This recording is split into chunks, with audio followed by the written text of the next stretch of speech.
Fab32 represents a strategic decision by Intel to invest in the future. It builds upon a tradition of innovative manufacturing leadership in the state. It represents an investment of $3 billion in manufacturing capacity and brings Chandler the most advanced chip manufacturing plant in the world. Fab32 is the next step in the legacy of high-volume manufacturing here in the state of Arizona. Starting with Fab12 back in the mid-90s and then Fab22 in the year 2000, Fab32 will go into production the second half of 2007 and get fully ramped in 2008. We're proud to add to that legacy of manufacturing in Arizona. Here are a few examples of what has gone into creating this facility. There are more than 568 miles of wiring, 137 miles of mechanical piping, and 75 miles of conduit. There are more than 8,000 tons of rebar, 11,000 tons of structural steel, and 86,000 cubic yards of concrete. This is enough concrete to pave a 3-foot wide sidewalk from the front door of Fab32 to downtown Phoenix, a distance of 26 miles. But the most impressive thing about building Fab32 is its people. It took more than 8 million skilled labor hours to construct the facility. That skilled labor translates into wages, which is fed back into our communities and supports the tax base of state, county, and city governments. Intel has a long-term commitment to the community. The benefits of Fab32 began immediately at construction.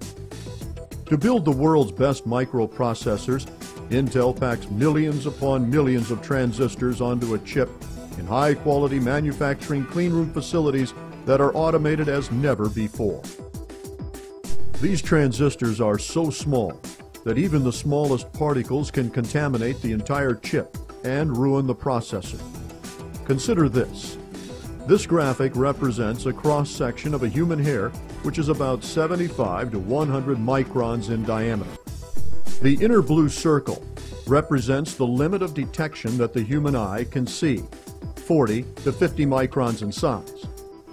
The black dot represents the Fab construction certification, 0.5 microns, roughly 80 times smaller than what is visible to the human eye.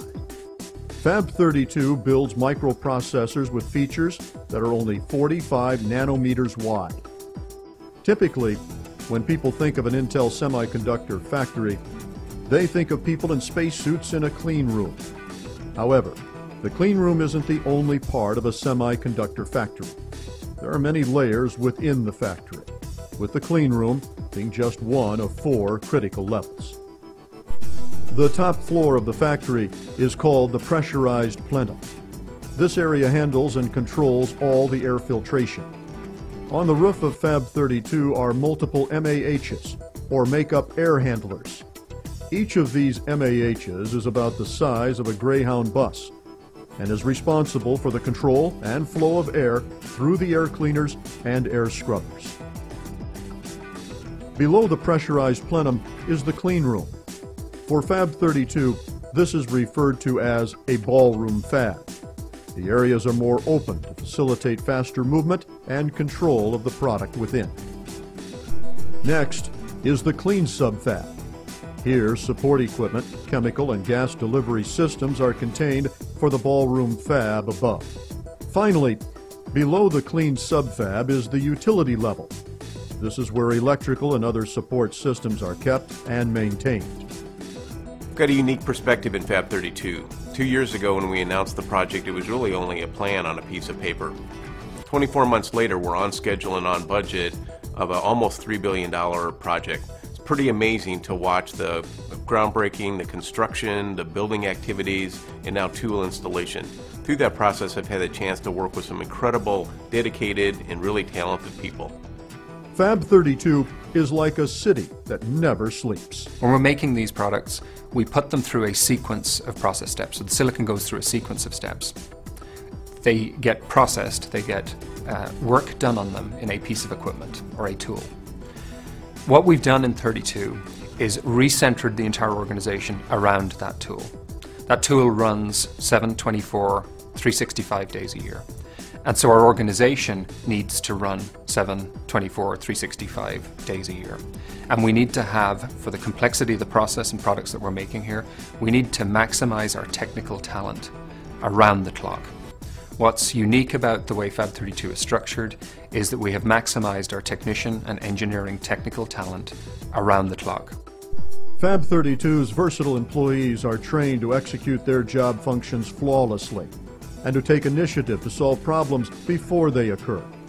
Its workforce includes experts and specialists such as chemical and electrical engineers, full-time nursing personnel, and emergency response team members. A typical factory day is 12 hours. When a technician starts a shift, he or she may be involved in morning operation meetings, running product, stretching, equipment maintenance, in-depth training, and involved in task forces to solve engineering and production problems.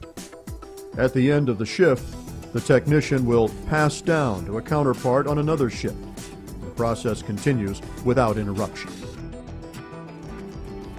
I want to be part of the best manufacturing machine on the planet. You've got to have the best process technology, you've got to have the best product, and then you've got to be the best manufacturing machine. And Fab32 is set up to be the best manufacturing machine by leveraging the learnings in FabSort manufacturing over the past 2 years of not only the best technology startups and the best ramps that anyone can do in this business, but we are doing it at a faster pace and we are doing it at better costs than we've ever done historically.